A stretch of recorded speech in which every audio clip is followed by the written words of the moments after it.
Folks, Black Star Network is here.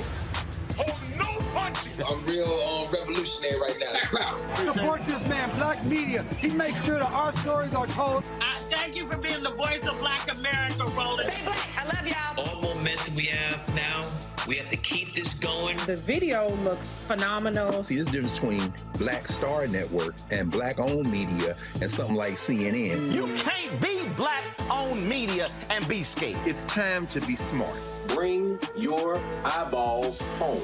You dig?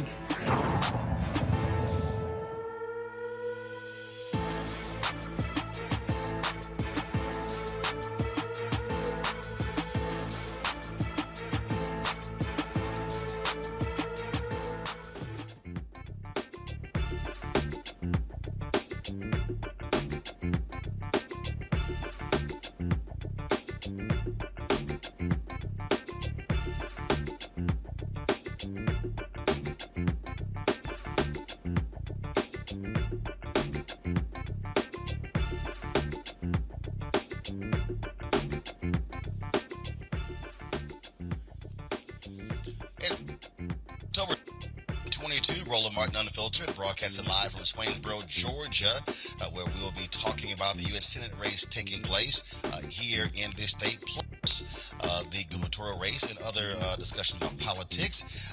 Coming up on the network, folks, President Joe Biden issues pardons to all marijuana possessions. We'll talk with Congressman Troy Carter of New Orleans, and also a cannabis advocate, to talk about, does this put the United States on the path to decriminalizing marijuana on the federal level?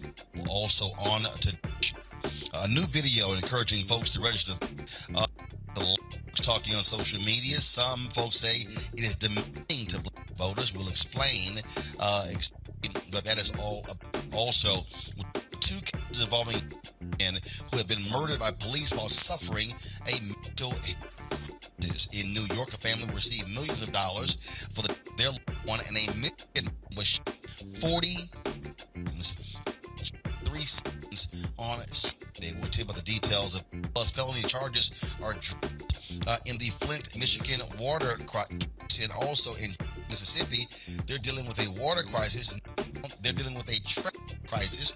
The company that handles trash in the city says in 2 days they will start picking up trash. There in folks, is bring the funk. I'm Roland Martin Unfiltered on the network. Let's go.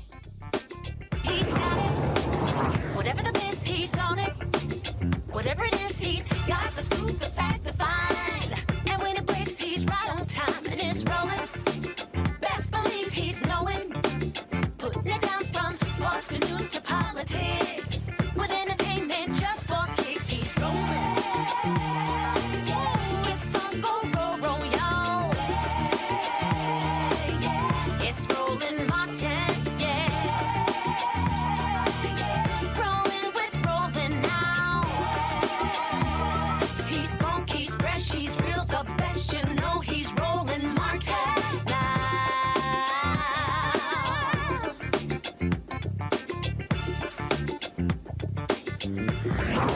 Martin.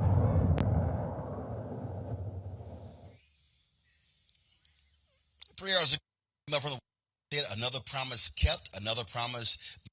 President Joe Biden. Today, the president announced that he was issuing pardons to everyone who has been convicted of a simple marijuana possession. He's also encouraging governors across America to do the exact same thing. This has been one of the issues that was often talked about, because now in the United States, you have a number of states that have actually decriminalized marijuana, and folks are out there making billions of dollars off of marijuana being legal. In number of individuals are going to prison or still in prison as a result of marijuana convictions. In addition to the pardon, he also is instructing the Secretary of Health and Human Services to begin to review the classification of marijuana. Potentially could lead to the decriminalizing of marijuana on the federal level. We want to talk about this with Congressman Troy Carter out of New Orleans. Glad to have you on the show, Congressman. And Hey, we'll Roland, how talk are with you, the man? candidates Happy to be with you. about this. But before we do the video, the President Joe Biden released shortly after they briefed reporters on this huge decision. As I said when I ran for president, no one should be in jail just for using or possessing marijuana. It's already legal in many states. and criminal records for marijuana possession have led to needless barriers to employment, to housing, and educational opportunities. And that's before you address the racial disparities around who suffers the consequences. While white and black and brown people use marijuana at similar rates, black and brown people are arrested, prosecuted, and convicted at disproportionately higher rates. So today, I'm taking 3 steps to end this failed approach. First, I'm announcing a pardon for all prior federal offenses for the simple possession of marijuana. There are thousands of people who are convicted for marijuana possession who may be denied employment, housing, or educational opportunities as a result of that conviction. My pardon will remove this burden on them. Second, I'm calling on all governors to do the same for state marijuana possession offenses. Third, the federal government currently classifies marijuana as a Schedule I substance, the same as heroin and LSD, and more serious than fentanyl. It makes no sense. So I'm asking the Secretary of Health and Human Services and the Attorney General to initiate a process to review how marijuana is scheduled under federal law. Even as federal and local regulations of marijuana change, important limitations on trafficking, marketing, and underage sales should stay in place. Too many lives have been upended because of our failed approach to marijuana. It's time that we right these wrongs. Congressman Troy Carter, a lot of folks have been talking about this in the last 3 hours since the president made the decision.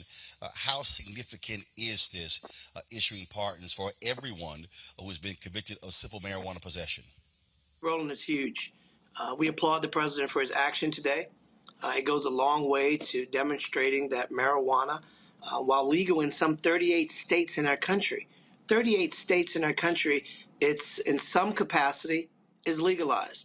Yet we have thousands of Americans who are saddled with blemishes on their record because of use or possession of marijuana. We know that prosecutions have been disproportionately executed, that communities of black and brown and yellow have been in the eye of the cone of the storm, if you will. This action will give people in America an opportunity to have that removed, to move forward with their lives. Remember, these are nonviolent. These are not violent actors. These are people that had possession or use of small amounts of marijuana. I think the president is doing the right thing. We met with the White House back in April to talk about this with senior staff in the White House. We followed up with the creation of HRES 8557, which is my bipartisan bill to create a expungement program on the federal level, and encouraged to join those states that have done it and those local communities that are likewise doing it. It's the right thing to do for all the right reasons, and I applaud the president for his action.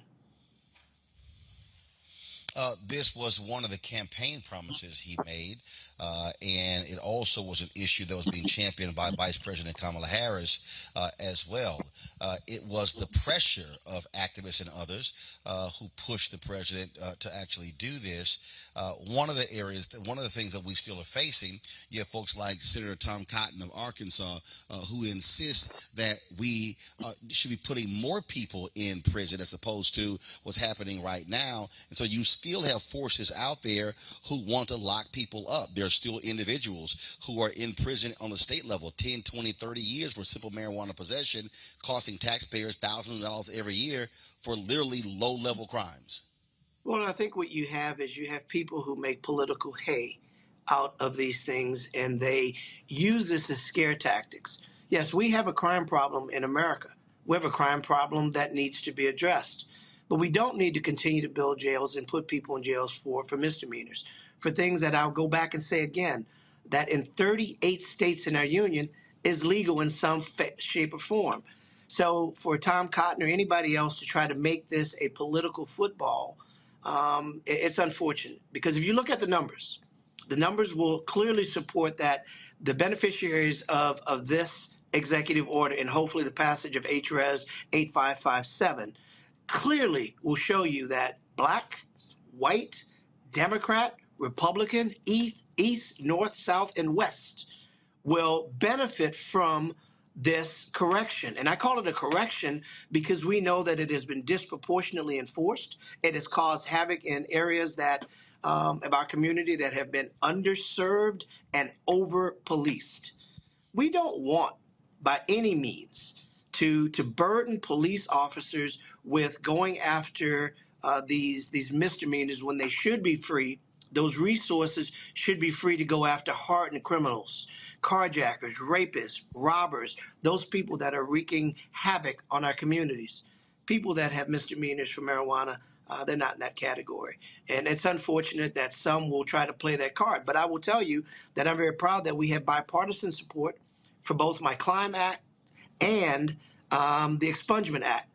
My partner in Congress, Representative Rodney Davis, who's a Republican, has joined me as the co-sponsor on the Expungement Act. We're hopeful that we will have a very large group of Republicans and Democrats to join with us as co-authors to send this to the Senate and hopefully to the president for his signature, because the executive order, while very important, and it's a huge step, an executive order can be reversed with the next president. We want to make sure that we memorialize this in law. The reality is this here: by issuing the pardons, can't be reversed by if the next president is not Democratic. That can't be reversed, but certainly the pardon other can't. aspects of the executive order. Yeah. Absolutely. Congressman Troy Carter, New Orleans. The pardon. Once you've gotten a pardon, you have the pardon. The problem that you have, there may be others out there that are similarly situated. We want to make sure that it's memorialized in law, because that gives us the teeth to make sure that it does not become a political football. Often these things become political footballs, and they become good fodder for the political talking heads, or for people who are trying to push one end of the earth to the other end of the earth. And people should not be caught up in the politics de jour. Absolutely. Congressman Troy Carter, we appreciate it. Thanks a lot. Thank you, brother. Always good to be with you. Thank you, Roland.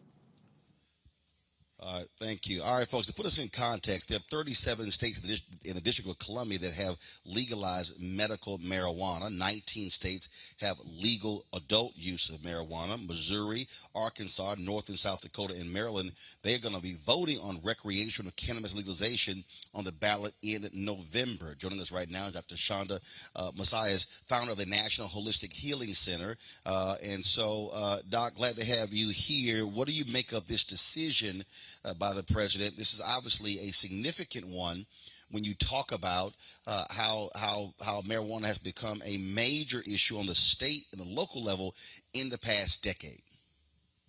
Roland, this is such a victory for us today. This is such a civil rights movement as well as a healthcare movement now. You know, we haven't had the opportunity to really embark in what we think is social equity, an opportunity to be a part of the cannabis industry because we're Black and brown. But this is the first time that the federal government has recognized the need to acknowledge us and all the different things that we have to bring forward.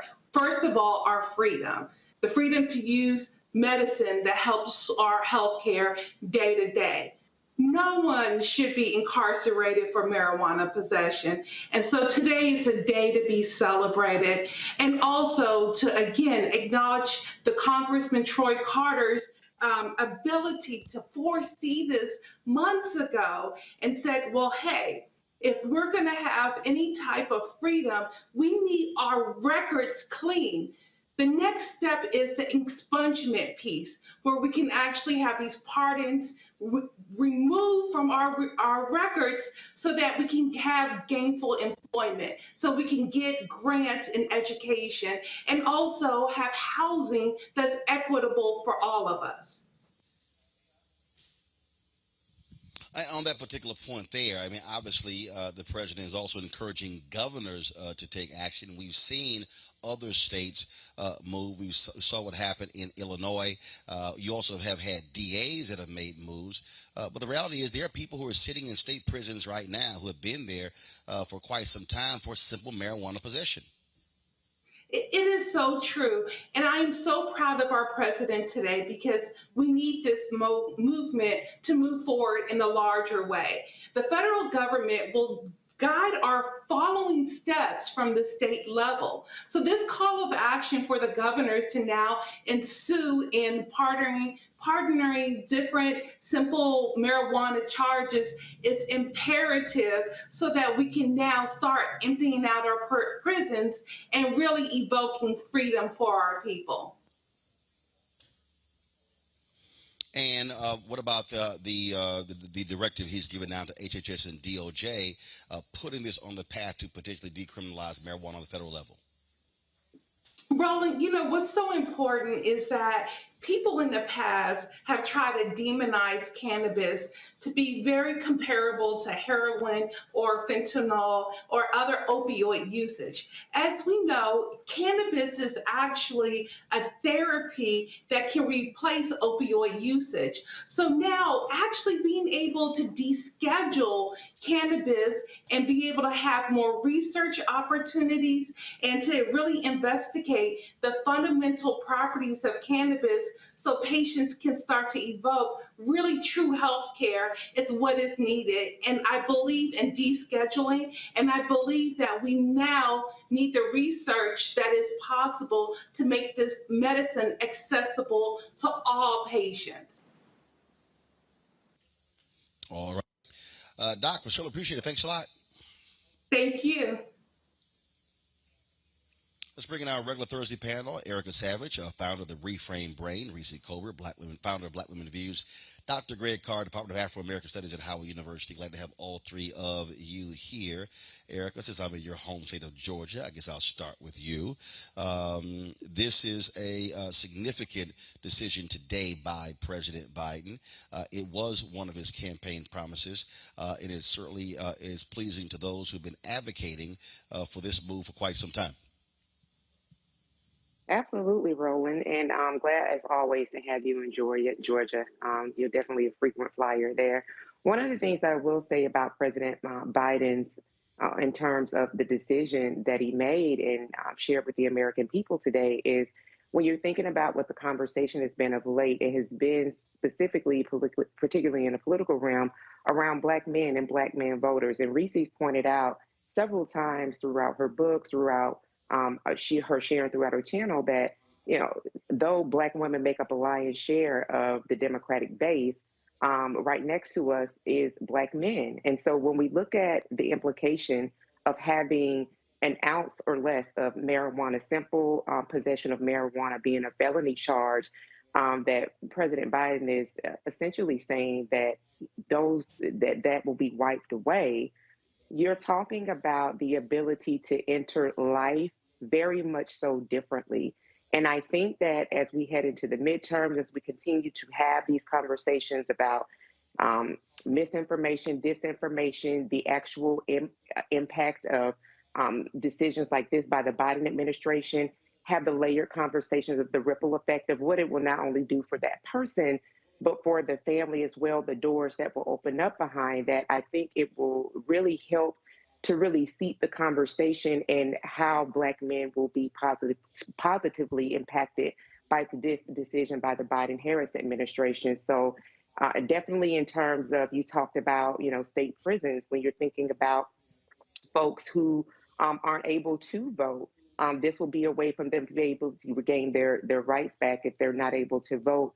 We are again talking about a decision that not only positive impacts Black men, Black and brown people, but people at large, because as it was already said, the rates of usage across all racial lines is pretty much equal. But, we're going to talk about this later in the show with regard to rap lyrics, and then how, there have been 2 Black men have been granted new trials with the decision to throw out rap lyrics and things of this nature. This is another way to help de-weaponize what it means to be Black in this country. And I think that it is something that should be celebrated, and definitely something that should be in the conversation as we continue to talk about voting, the importance of voting, the importance of judges, the importance of having right leadership and holding people to promises made that they have absolutely ensured that they kept, and policies that were successful in the the Obama administration, Obama-Biden.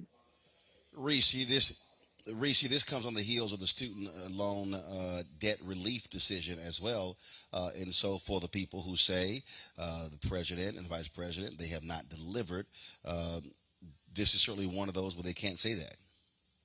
Well, if they're saying that they haven't delivered, then they aren't paying attention. This also comes on the heels of over 168 other drug clemencies that President Biden granted earlier this year, a couple months ago, actually. These were more than simple possession charges for marijuana. These are more serious drug charges.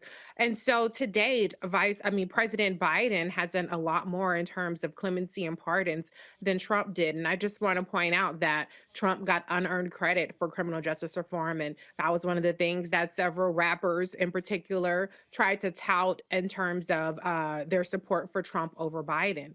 When Attorney General Sessions came in, he implemented a war on legalization of marijuana. In fact, directing his attorneys to charge marijuana charges as harshly as possible and seek the lengthiest sentences possible, reversing the Obama-Biden administration policies. And so what we're seeing more progress towards a more equitable system. Most people in federal prison are not in there for simple possession charges, but that is the case throughout a lot of the country. And so this is really important. And then the last thing I just want to point out, because I know people like to start off with the disinformation, and Vice President Kamala Harris has been attacked, particularly over Brittany Griner and her possession charges, and people have put out disinformation that Vice President Kamala Harris was somehow a zealot when it comes to possession.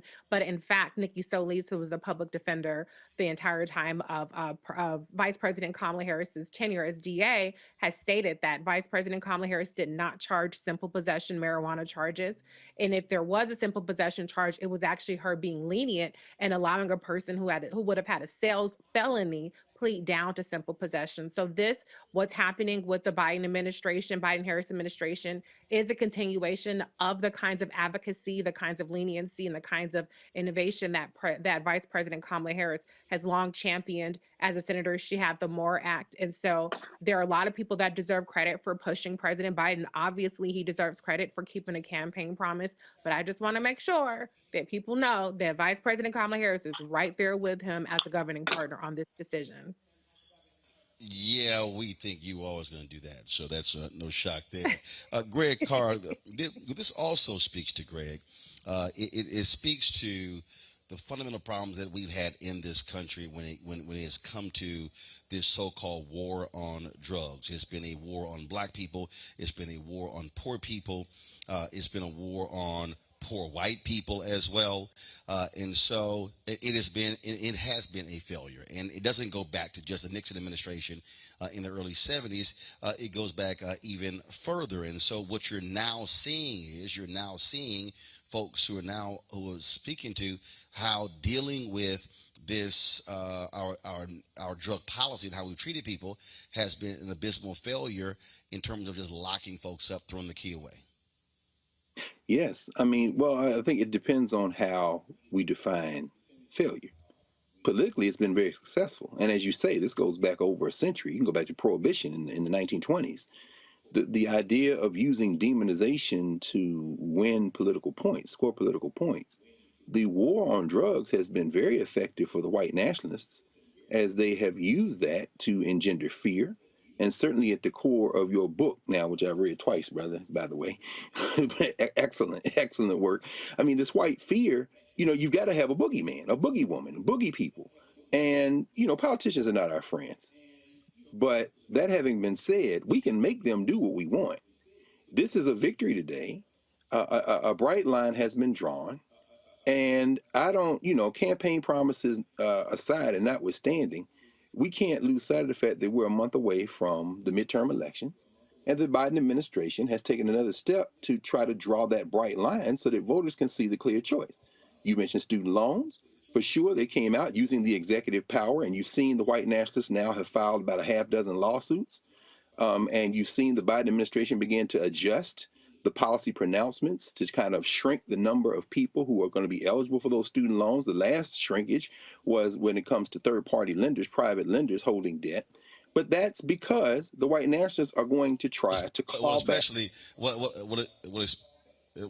Greg, the lawsuit in Wisconsin, where they literally are suggesting that the decision by Biden is specifically to help black borrowers and no one else, which is strange because I've literally seen tweets of a number of white folks with student loans post, thank you, President Joe Biden, for me not having have student loan debt. So this notion that somehow that decision only benefits black people, it's not.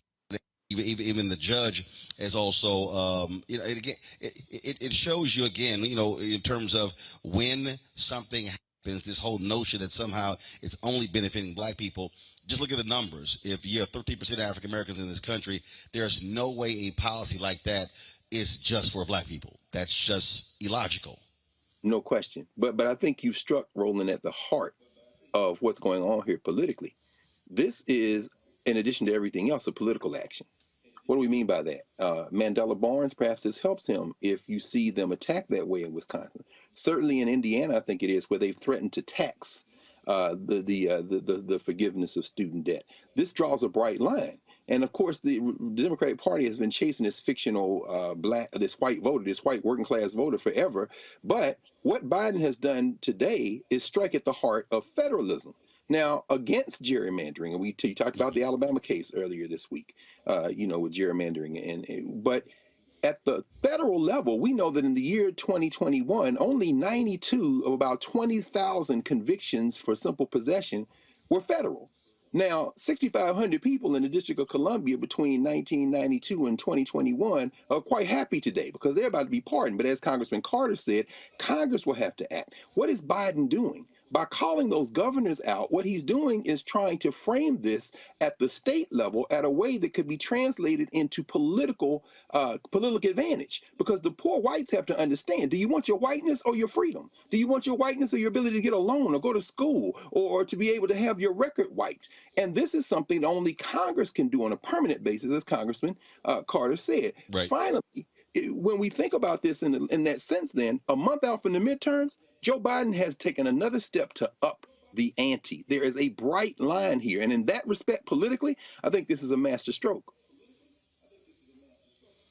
In that particular point there, I remember watching Samuel Jarecki's documentary on the drug issue in this country and showing how the opioid crisis has been impacting rural whites in Tennessee and Arkansas. And so when we talk about the criminalization of drugs, it is not just African Americans. It's also impacting a lot of these poor whites in Arkansas, Georgia, Tennessee, places like that. And so that's why today's decision is also significant as well. Hold tight 1 second. Got to go to a break. We come back. We're going to talk about this new commercial, this new video that's been put out by an advocacy group that's got a lot of people upset, ticked off, mad. And so we're going to discuss that next. We'll also, of course, we'll talk about also, first of all, Black and Missing, which we always focus on.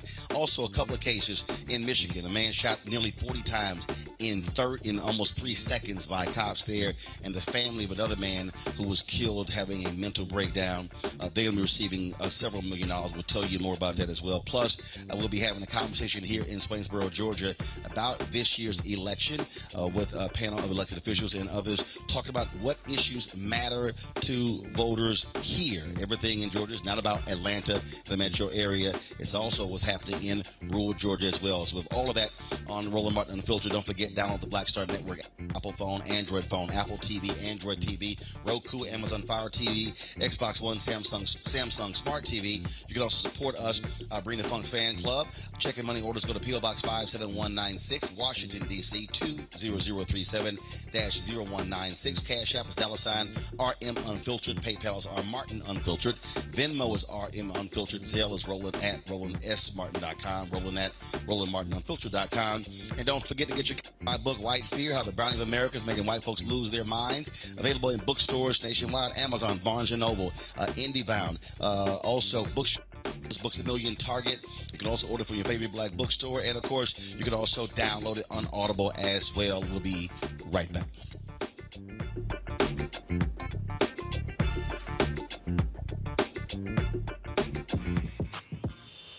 When we invest in ourselves, our glow, our vision, our vibe, we all shine.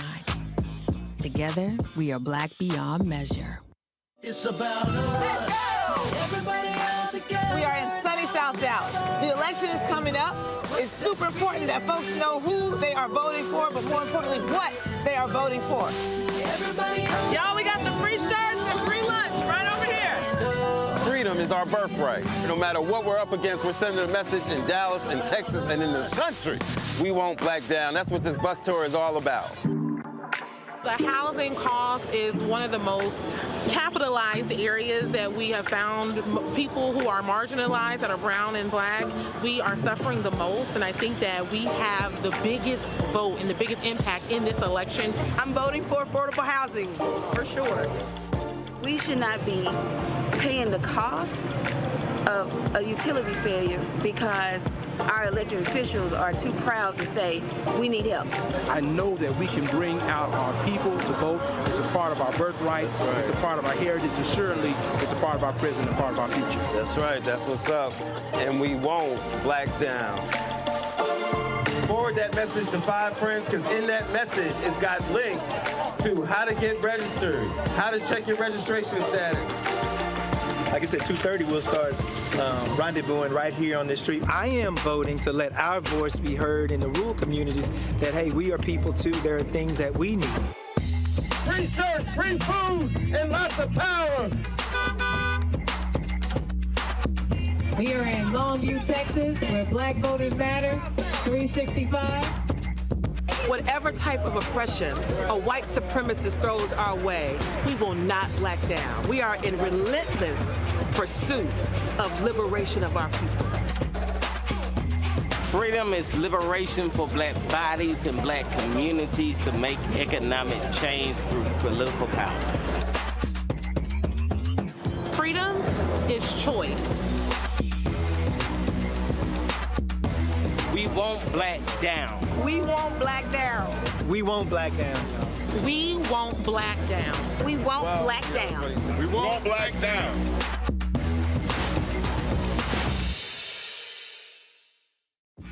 When we invest in ourselves, we're investing in what's next for all of us. Growing, creating, making moves that move us all forward. Together, we are Black beyond measure. Hatred on the streets, a horrific scene, a white nationalist rally that descended into deadly violence. White people are losing their damn minds. As an angry pro-Trump mob storms the U.S. Capitol, we're about to see the rise of what I call white minority resistance. We have seen white folks in this country who simply cannot tolerate black folks voting. I think what we're seeing is the inevitable result of violent denial. This is part of American history. Every time that people of color have made progress, whether real or symbolic, there has been what Carol Anderson at Emory University calls white rage as a backlash. This is the rise of the Proud Boys and the Boogaloo Boys. America, there's going to be more of this. Here's all the Proud Boys, guys. This country is getting increasingly racist in its behaviors and its attitudes because of the fear of white people. The fear that they're taking our jobs, they're taking our resources, they're taking our women. This is white fear.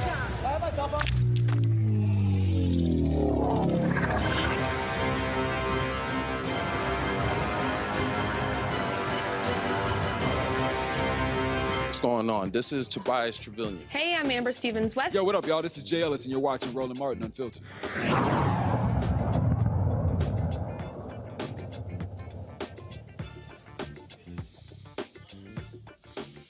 All right, this video dropped the other day on social media, and let's just say, some folks say genius, others say it's awful. Roll it. Yeah. Trey checks, I think we got one. It's voting season, bruh. No voting, no loving. No voting, no touching. No voting, no nothing. No voting, no fucking. No voting, no fucking. No voting, no loving. No voting, no touching. No voting, no nothing. No voting, no fucking. No voting, no fucking. BLK app looking for some action. Swear the homie Scott was happening. Face is a 9, abs is a 10, D is a to be determined. He got mad jokes, he don't seem broke. The only red flag, he said he don't vote. This midterms for all the single cuties. Wanna hit this booty, gotta do your civic duty. No voting, no loving. No voting, no touching. no voting, no nothing. No voting, no fucking, no voting, no fucking. No voting, no loving. No voting, no touch. No voting, no nothing. No voting, no fucking, no voting, no fucking. Yeah, don't stop now. Stop my ballot boss again. But my homegirl through. Put the buying partisan. Politics be so nasty. Make me wanna flirt ya. Show you how to be a poll worker. Legs in the air, I don't care. Anyone could get it. Universal health care. If you wanna come before the deadline. Come in the jacuzzi, gerrymander this coochie. No voting, no love, no voting, no touch. No voting, no nothing. Can't let me down, gotta stand up for something. No voting, no love, no voting, no touch. No voting, no nothing. BLK, we gon' stand up for something. Yeah, that's right. No voting, no love. If the coochie is the goal, go hit the polls. Period. Got it.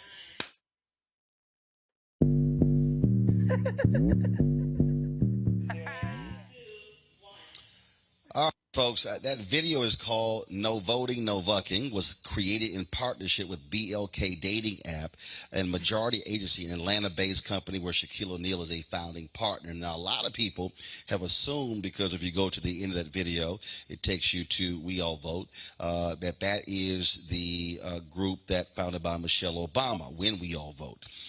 And that is not the case. I talked to them today, and they said they provide the back end, or allowing folks to partner with various groups where people can actually click through to check their voting status. And so that's one of the reasons why you see that on there.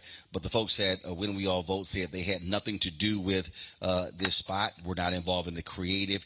Didn't even, they said they don't even do those type of videos. And we reached out to BLK's head of brand marketing, Jonathan Kirkland, and the folks at Majority Agency. Neither responded to our request to appear on the show. Greg, I want to start with you. I've seen a lot of black men on social media ticked off at this particular video. I saw people saying this is what the Democratic Party does to reach black voters or black men. Then, of course, I had to explain to a couple of people that, first of all, this wasn't the Democratic Party that did the video. This was actually a dating app that did the video. And this is one of those things that often happens when it reminds me of 2020 when a filmmaker partnered with several strippers in Atlanta and put out a video encouraging folks to vote. And folks took offense to that as well, saying this is how the Democratic Party targets African Americans. But that wasn't the party. It wasn't the DNC, DCCC, DSCC. These were individuals. We interviewed that filmmaker, if it was a female filmmaker, on the show as to why they actually did it. And so, but this is the thing that sort of happens when you see these videos and people associated with the party, associated with individuals or groups, not realizing that, frankly, anybody can do whatever video they want to do. Absolutely, man. What I'm about to say, I'm gonna say as an African person born and raised in Nashville, Tennessee, in the South, with a set of values and cultural grounding, would probably be called respectable politics. That video made me wince. It absolutely made me wince. But I'm also saying this as an African person who loves black people, who understands what's at stake. I really couldn't care less what people who would argue hard about respectability have to say if that's going to reach people. And here's the bottom line as far as I'm concerned. You know, back in the early 20th century, late 19th century, 1899, Yasantewa in what is now Ghana, the Queen Mother of Ejisu, challenged the men of Ashanti to fight against the British. And she said, if y'all not going on the battlefield tomorrow, fine, you stay here. But when we go out there and defeat the British, the women of Ashanti, when we come back, you are not welcome in our beds. As the story goes, they tell in Ghana, the entire Ashanti nation was out there the next day to start what became the Yasantewa War. About 2,400 years ago, Aristophanes, a Greek playwright, wrote a play called Lysistrata. In that play, the women of Greece told the men that if you don't stop fighting each other, none of you are welcome in our beds. And finally, a few years ago, Nick Cannon and Wesley Snipes Apes and Tiana Paris and them made a black version of Lysistrata set in Chicago called Chirac, which made the exact same point. The sisters in this remake of Lysistrata said, if y'all don't stop killing each other in Chicago, ain't none of y'all welcome in our beds. I don't give a damn what happens. If that's going to reach these cats to get them out to vote, let old man like me wince. Play that thing 1,000,000 times, go out there and vote and overwhelm them. That's as far as I'm concerned. I mean, that's all I got on it. The thing that's interesting, a lot of people, Reese, forget what Greg just described. That actually happened also in Liberia, where the women of that country said, all right, this war is going on too long. Y'all keep fighting. Nobody's having sex. The war very quickly. And so, we've seen this actually happen in other countries. And so, but it's interesting, again, a lot of folks who have been attacking the video and saying it's wrong, it's demeaning, that's not how you actually should be reaching black men. And the is here. When you look at voting, black women are the #1 voting bloc for Democratic Party. Black men are actually #2. So we were talking about something that's significant here. But the thing to go back to is you can't control what videos that they make. I mean, whatever they make. We're living in a world where there are no gatekeepers. You can actually create something and all of a sudden look up and you have 5, 10 million, 20 million views that have nothing to do. They were never sanctioned by party or a group. And yeah, Reese, go ahead. People need to just get over it. Everything ain't for everybody. Saucy Santana has a base. Trina has a base. I'm a material girl. My Chanel 9 boots. All these things still jacking because they know I'm the truth. Hey, like it's for some of us. If it ain't for you, it ain't for you. That's okay. I was just at Onyx last Wednesday. Missed my flight.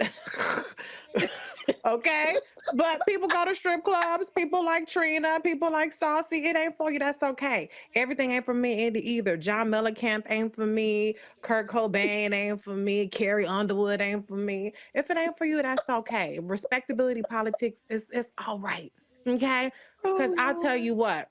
A lot more people saw that than the people who saw Justice Ketanji Brown Jackson blow up the spot on the 14th Amendment. A lot more people saw that than they'll see these press conferences, these fact sheets, these speeches, the debates that Sarah Huckabee Sanders didn't show up to with Chris Jones in Arkansas, that Rand Paul didn't show up to with Charles Booker in Kentucky. A lot more people know gerrymander this.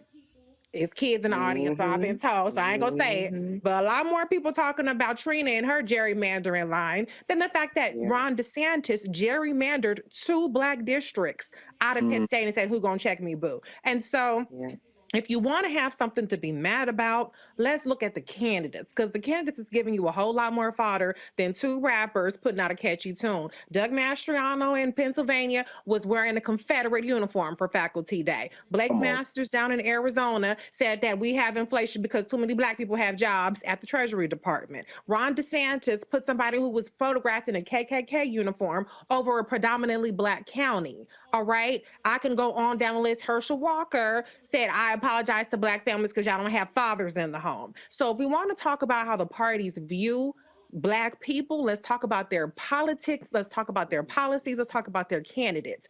If somebody wants to reach people the way that they want to reach people, that's on them. It's not for you, and that's okay. And people always tell black celebrities, you need to use your platforms, and the key to using your platform is using it authentically to you. It's not going to appeal to everybody. I know I ain't for everybody. I'm sure people in the comments dragging me, talking about, I know she would say that. Yes, I would say that because I'm multifaceted. I like to twerk and I like to vote. So this is right up my alley. Period, sis. Let them know, Reese. Kick out of that line right there, Reese. Reese was. Listen, that's right, Reese. That's why y'all got to keep buying Reese and Roland's book. They keeping it real out here. I'm definitely with Greg and Reese on this one because, we just had on your show, Roland, about a month ago, social media strategist that talked about how specific demographics are only using content, that short form content, as a way of them engaging information, or that's their primary way, not only, that's their primary way of engaging information, talking about Gen Z and TikTok. So listen, when you have two people that have the appeal, that Saucy Santana and Trina's also on Love in Miami reality show, thinking about these things, people who may not have even been thinking about registration may go ahead and click to make sure that they are registered, or if it's not too late for them to register to participate in the midterms. We heard bipartisan term. That was something that Trina dropped in her lyrics. And then already, Sis has already talked about how she talked about gerrymandering. So if these are new terms and terms that are accepted into the lexicon of folks who really don't pay attention, that 40% Black of folks that don't vote, if it penetrates, no pun intended, through that messaging, then I think that we have a winner here. So.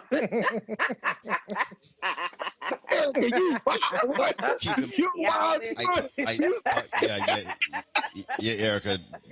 We wrong. This is Roland Martin Unfiltered. Y'all talking about these campaigns. Yeah, it didn't go over our heads. I remember all the time. Sherry Beasley, when she ran for Chief Justice of the Supreme Court of North Carolina in 2020, she lost by 400 votes. 400 votes. And so, indeed, every vote does matter. Actually, Common was actually in Atlanta today campaigning and canvassing with Stacey Abrams. And so you do have a number of people who are out here and they're doing things in different ways. Go back to it. You can be somebody, but one, I've several different people who've been saying, "Oh, this is how the party targets folks." It wasn't the party. This was it's a dating app. Actually, put this, and they were also the same people who did the video "Vax That Thing Up," and so you might remember that video as well. Got to go to a break. We come back. Our Black and Missing. We'll also talk about the two cases, two Black men who were killed by cops who had a mental breakdown, and then at the top of the hour, we'll begin our conversation here in Swainsboro, Georgia, talking about what are the issues they care about here, what matters. You have, of course, critical election all across the country, the midterm elections, but you have a U.S. Senate race taking place here in Georgia with incumbent Senator Raphael Warnock against Herschel Walker. Then, of course, you have the gubernatorial race, Stacey Abrams running again against incumbent Brian Kemp, other races up and down the ballot. So we'll be talking about that right here on Roland Martin Unfiltered on the Black Star Network. Y'all ready? Okay. Cool. We'll do.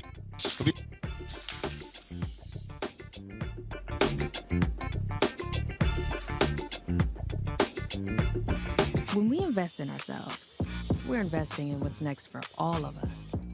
Growing, creating, making moves that move us all forward.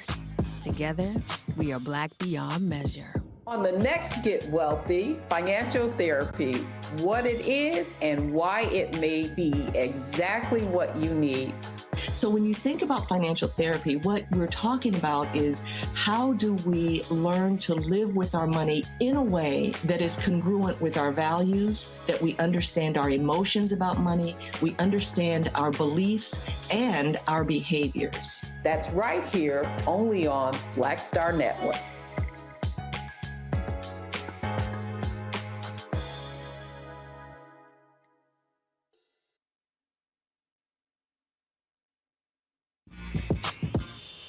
When we invest in ourselves, our glow, our vision, our vibe, we all shine. Together, we are Black beyond measure. It's about us. Everybody out together. We are in sunny South Dallas. The election is coming up. It's super important that folks know who they are voting for, but more importantly, what they are voting for. Y'all, we got the free shirts and free lunch right over here. Freedom is our birthright. No matter what we're up against, we're sending a message in Dallas and Texas and in the country. We won't back down. That's what this bus tour is all about. The housing cost is one of the most capitalized areas that we have found.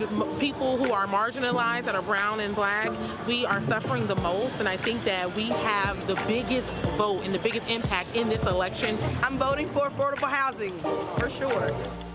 We should not be paying the cost of a utility failure because our elected officials are too proud to say we need help.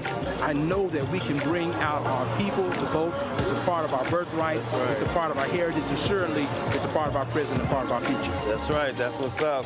And we won't black down. Forward that message to 5 friends, because in that message, it's got links to how to get registered, how to check your registration status. Like I said, 2:30 we'll start rendezvousing right here on this street. I am voting to let our voice be heard in the rural communities that, hey, we are people too. There are things that we need. Free shirts, free food, and lots of power. We are in Longview, Texas, where Black Voters Matter, 365. Whatever type of oppression a white supremacist throws our way, we will not black down. We are in relentless pursuit of liberation of our people. Freedom is liberation for black bodies and black communities to make economic change through political power. Freedom is choice. We won't black down. We won't black down. We won't black down, y'all. We won't black down. We won't black down. We won't black down. Hi, I'm Gavin Houston. Hey, what's up, y'all? It's your boy Jacob Lattimore, and you're now watching Roland Martin right now.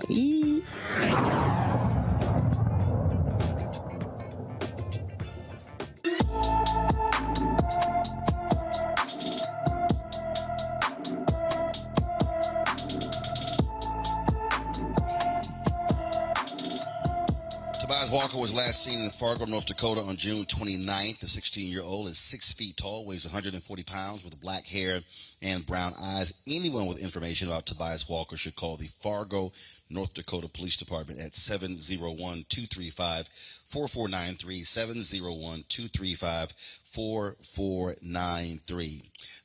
Michigan police officers, fired off 38 shots in 3 seconds, killing a young black man amid a mental health crisis.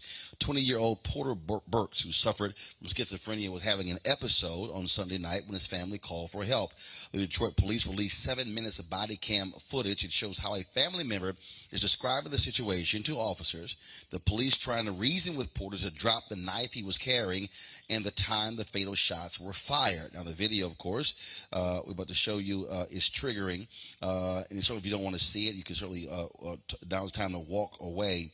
And so go ahead and play the video. I'm going to speak over the video while it is playing. Now, folks, it's not clear how many of the 38 bullets hit Porter. Jeffrey Feiger, the Burks family attorney, he also said Porter would still be alive if Michigan had the resources to care for its mentally ill. I'm going to play that in a second. Go ahead and roll the video. This is the thing that we keep talking about on the show, Reese, Erica, and Greg. It reminds us of course, what happened in Rochester, where the city now is paying a family $12 million for the death of Daniel Prude. He suffered a mental health crisis, prompting his brother to call 911. Officers had a brief interaction with him before they pushed him face down on the asphalt with one officer's knee on his back. And again, he died. The city took responsibility for it with the settlement, but did not acknowledge any wrongdoing in his death. This is one of the greatest scares of a number of black parents, Erica, and that is calling police when a loved one is having a mental health episode. They end up dead. We've covered this. You had Kajima Powell in St. Louis. You had the young man in who was playing with a screwdriver, and literally officers are showing up on the scene and firing shots within seconds, as opposed to dealing with someone who is having a breakdown. And same thing, of course, the Pamela Turner case in Baytown, Texas, where the trial has started this week, where the officer there shot and killed her when she was having a mental health episode. Yeah, Roland, and there's no other platform that covers at the level that Roland Martin Unfiltered does. One of the things that I want to mention is that, this young man, Porter Burks, was 20 years old. And I've been traveling a bit this past month. September was Suicide Awareness Month. And I had the privilege of talking to a lot of young people who had been in college for a year or so, and just talking about from 2020 to 2021, specifically around depression, anxiety, and suicidal ideations. Suicidal ideations remain flat. A particular study that I'm talking about of college students, but depression.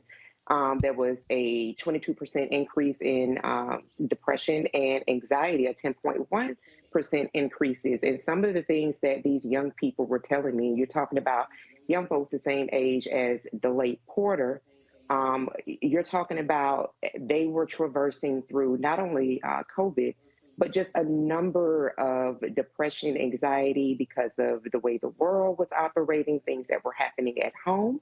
And so this is why we're continuing to see amongst young people a very significant mental health crisis that definitely, those specialists have continued to sound the alarms about even before COVID-19. So here we are with the police killing, assassinating another Black body, and then doing something that we've seen all too familiar, which is handcuffing this person who is now transitioned. And then I read that they actually dumped his body by the hospital. So when you're talking about mental health, when you're talking about human experience, and then you're talking about law enforcement, for someone, and I've been very honest and vulnerable about this, that has a suicide safety plan in place. I have that in place because I would not, especially during the very, very early parts of my brain injury, would not want to have, and this was, a decision as well, would not want to have any part of law enforcement if I were to have a break, if I were to go into crisis, so to speak. I would want people that I trust, people that have had some type of mental health first aid training, people who are not trigger happy, who are not state station assassins around me.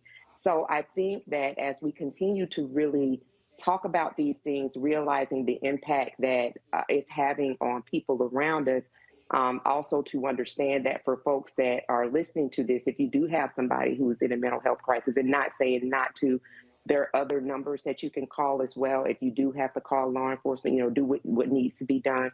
But please make sure that, all efforts are exhausted to get, unless having to get law enforcement, involved. Because as we see here with this young 20-year-old man, the consequences continue to be lethal, and definitely send condolences to his family and hope that they absolutely get what it is that they should get in terms of some responses for the way that law enforcement engaged Mr. Ruggs. Reese, you've had people who have criticized defund the police, those who advocate for shifting of resources. They've talked about for mental illness. There have been so many cases in this country where people literally are dead as a result of sending police officers to the scene to deal with mental health crisis. We also have the story, it was also in Rochester, where they put a bag over this young man's hand, and he was suffocated as a result. The reality is San Francisco, they made changes to their policy there, shifting resources, and when they would get a mental health call, they would send a mental health worker to the scene first and not police.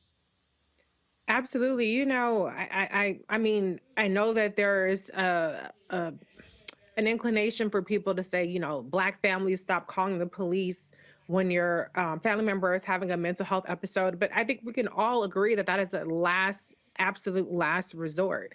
And so what we need to do as a society, it's not going to be a more instant fix to fix these trigger happy cops who think they can just kill Black people at will and get away with it. However, like you just mentioned in San Francisco, we can get more mental health resources to these places and try to offload some of the work that is going straight to the police to people who are trained professionals. But in addition to that, we need to make more investments in mental health, period.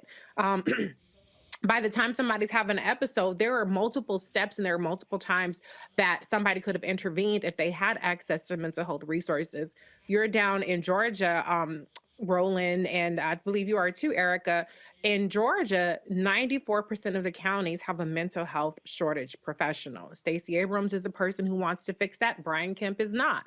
Raphael Warnock, who's running for Senate, has put forth several pieces of legislation to increase access to mental health. So as we look towards the elections, we're not going to be able to solve policing with the stroke of a pen, but we can at least make a lot more progress towards mental health if we keep in mind the policies and the people that are really pushing forward, genuinely increasing mental health access. Not when a mass shooting happens and then the Republicans try to say, oh, well, it's mental health, but they don't do a doggone thing to get those accesses, those resources expanded. We can put the people in place that will do it now.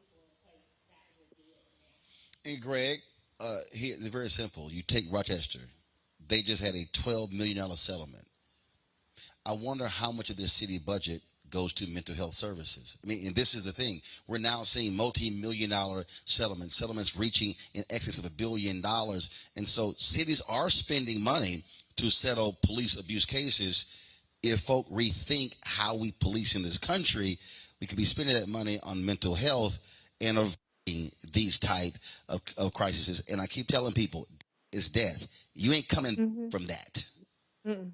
That's exactly right, Roland. I mean, we've seen different polities take different actions. I mean, for many years I lived in Philly. Right across the bridge from Philadelphia, South Jersey, is Camden. Camden has had terrible challenges because of the collapsing economy of Camden, not because the people are somehow less than human, with crime and those kind of things. Well, a new police chief came in and began to implement a transformational strategy, including neighborhood policing and getting out of the cars and walking around. And as a result, you saw the interactions with police improve. Now, these killers, this death squad, this assassination squad, these punk paterolers, excuse my French, these less than men who set out to execute. Well, we know that some of the body camera footage that has been released was as a result of the crisis intervention officer who was trying to tell this young man to put the knife down. I mean, the man was brandishing a saber. So, I mean, wait, no. It was a 3.5-inch knife. He'd killed some tires. You know, you can't reform that. So, listen, folks hiring police, stop hiring these punks whose manhood is in the trigger finger on their hands. Too bad this young brother was not Kyle Rittenhouse, who could walk around with an automatic weapon and go out murdering people and the police give him some water. It's very simple. You can't reform policing until you transform policing. This can't be reformed. And you're right, Roland. I mean, ultimately, that $12 million settlement in Rochester is going to come out of the pockets of taxpayers. And this settlement out of Detroit is going to come out of the pockets of taxpayers. That's not going to bring Quiana Wilson, her baby boy, back. I mean, looking at her, how many times have we seen these distraught mothers and fathers with these looks of anguish on their face? It's not going to take them back. What's going to stop this is the police is going to stop killing black people when we stop them. When we stop them. And, you know, if you don't want this to turn out into all you said there. Yeah, go ahead. I'm sorry. Go ahead, bro. You said that when you said transform. You say reform, you said transform. But yes, I just have to keep reminding people again, when someone says they're gone, a check does not cut it. I don't care how much it is. I don't care if the settlement was $50 million. That's right. It's still gone. And again, 20 years old, expectancy, 74 years old. Brother had 50 plus years of life ahead of him, now gone. And so that's what is so sad there. And so hopefully we'll see more mayors and city councils realize they should be investing in mental health services. And that's a staggering number you gave, Reese. 94% of the counties here in Georgia. Is that what you said? Counties. 94% of the counties have a mental health professional shortage. Yeah, and I was there when that collapse started. That started back in like 06, 07. And it was bad just watching those behavioral health services collapse. All right, folks. We appreciate y'all joining us on the panel. In ourselves. We all shine. Together, we are Black beyond measure. I've always said this, rather than to continue to fight for a fair piece of the pie and the equal slice of the pie, I want my hand on the knife that cuts the pie. And to that extent, who bakes the pie and who puts it in? And that's one of the things that got me involved in going into politics in the first instance. I'm tired of people making decisions for me. Right. And mine.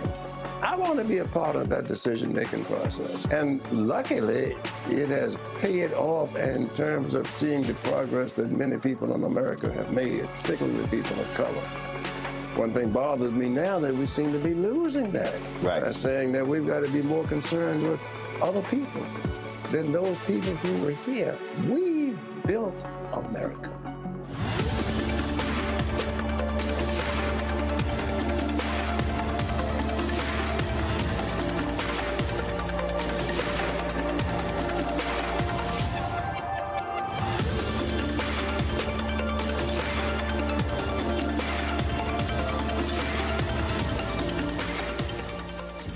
When we invest in ourselves, we're investing in what's next for all of us. Growing, creating, making moves that move us all forward. Together, we are Black beyond measure. Hatred on the streets, a horrific scene, a white nationalist rally that descended into deadly violence. White people are losing their damn minds. As an angry pro-Trump mob storms the U.S. Capitol, we've seen shooting. We're about to see the rise of what I call white minority resistance. We have seen white folks in this country who simply cannot tolerate black folks voting. I think what we're seeing is the inevitable result of violent denial. This is part of American history. Every time that people of color have made progress, whether real or symbolic, there has been what Carol Anderson at Emory University calls white rage as a backlash. This is the rise of the Proud Boys and the Boogaloo Boys. America, there's going to be more of this. Here's all the Proud Boys, guys. This country is getting increasingly racist in its behaviors and its attitudes because of the fear of white people. The fear that they're taking our jobs, they're taking our resources, they're taking our women. This is white fear.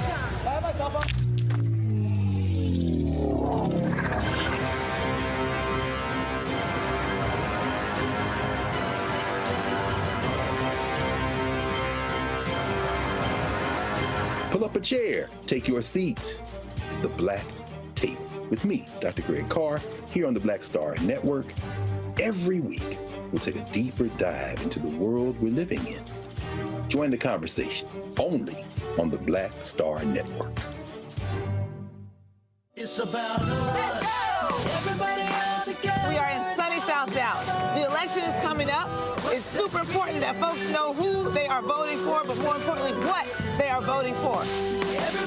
Y'all, we got the free shirts and free lunch right over here. Freedom is our birthright. No matter what we're up against, we're sending a message in Dallas and Texas and in this country. We won't black down. That's what this bus tour is all about.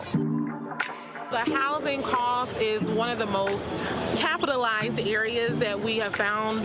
People who are marginalized, that are brown and black, we are suffering the most, and I think that we have the biggest vote and the biggest impact in this election. I'm voting for affordable housing, for sure. We should not be paying the cost of a utility failure because our elected officials are too proud to say we need help. I know that we can bring out our people to vote. It's a part of our birthright. Right. It's a part of our heritage, and surely it's a part of our present and part of our future. That's right. That's what's up. And we won't black down. Forward that message to 5 friends, because in that message, it's got links to how to get registered, how to check your registration status. Like I said, 2:30 we'll start rendezvousing right here on this street. I am voting to let our voice be heard in the rural communities that, hey, we are people too. There are things that we need. Free shirts, free food, and lots of power. We are in Longview, Texas, where Black Voters Matter, 365. Whatever type of oppression a white supremacist throws our way, we will not black down. We are in relentless pursuit of liberation of our people. Freedom is liberation for black bodies and black communities to make economic change through political power. Freedom is choice. We want black down. We want black down. We won't black down, y'all. We won't black down. We won't black down. We won't black down. When you talk about blackness and what happens in black culture, we're about covering these things that matter to us, speaking to our issues and concerns. This is a genuine people-powered movement. There's a lot of stuff that we're not getting. You get it, and you spread the word. We wish to plead our own cause.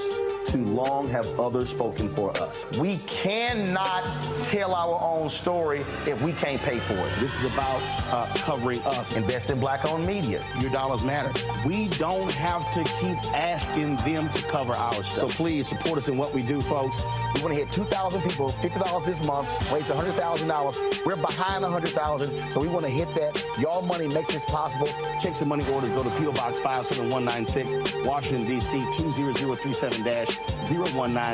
The Cash App is $RM Unfiltered. PayPal is R Martin Unfiltered. Venmo is RM Unfiltered. Zelle is Roland at RolandSMartin.com. On a next, A Balanced Life with me, Dr. Jackie. Staying balanced is tough enough with the normal day-to-day stuff going on. But what happens when we get the unexpected? It may come crashing down through a bad diagnosis for either you or a loved one. My son, he actually was diagnosed with non-Hodgkin's lymphoma, and it came at a very challenging time in my life. I had a lot going on with starting a new business. How to cope and even stay balanced when even the walls are crashing in. That's on the next A Balanced Life with me, Dr. Jackie, here at Black Star Network.